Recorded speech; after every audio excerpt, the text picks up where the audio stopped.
matikman nga. Kabudlay man naman. Oops.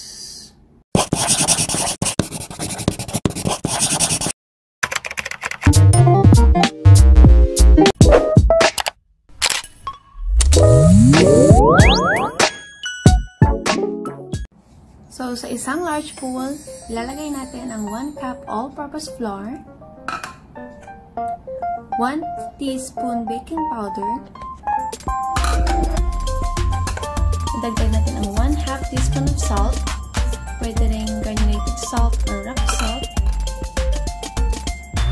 at ang 1/2 cup sugar.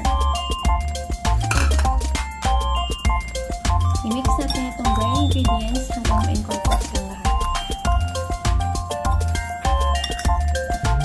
Tapos sumamix, i-add natin yung 6 pieces of mashed bananas sa baboy yung ginamit ko dito at i-add mo yung gradually.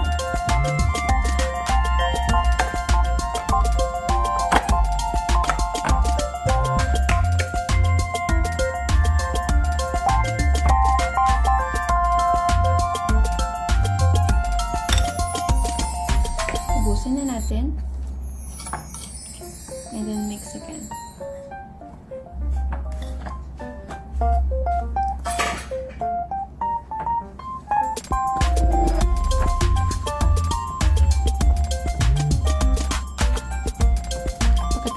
Mix ay pwede natin i-add yung mga wet ingredients. Una is 1 piece of beaten eggs.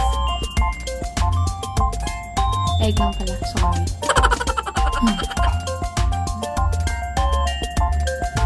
1/2 teaspoon of vanilla extract.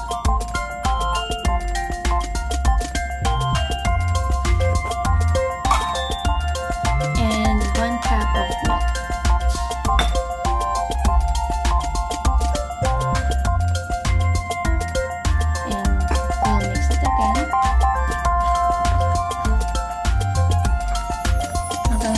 Incorporate lahat ng ingredients. Mix lang ng mix.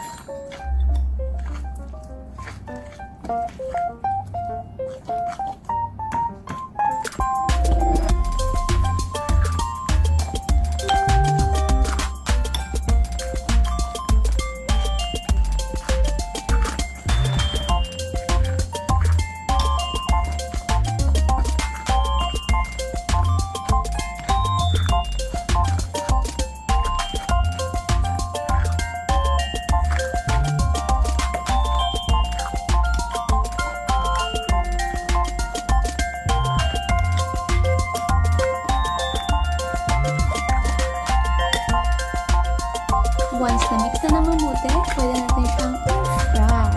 Mainit na ang pan, so ilagay natin ang oil. Fill it up, girl. Fill it. It's getting hot in here. The oil is getting hot, so let's start frying na.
For you to face difficulty in cooking, you gotta use fork, my dudes.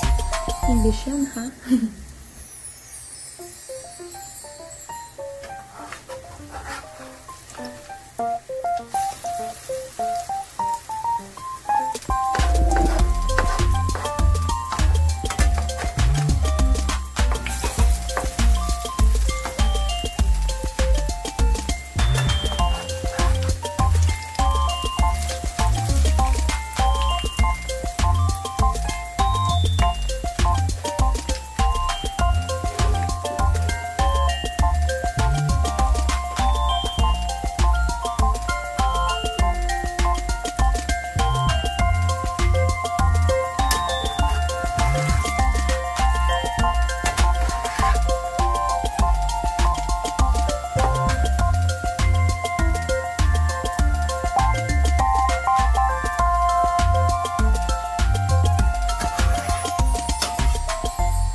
After 10 years, may naluto na rin.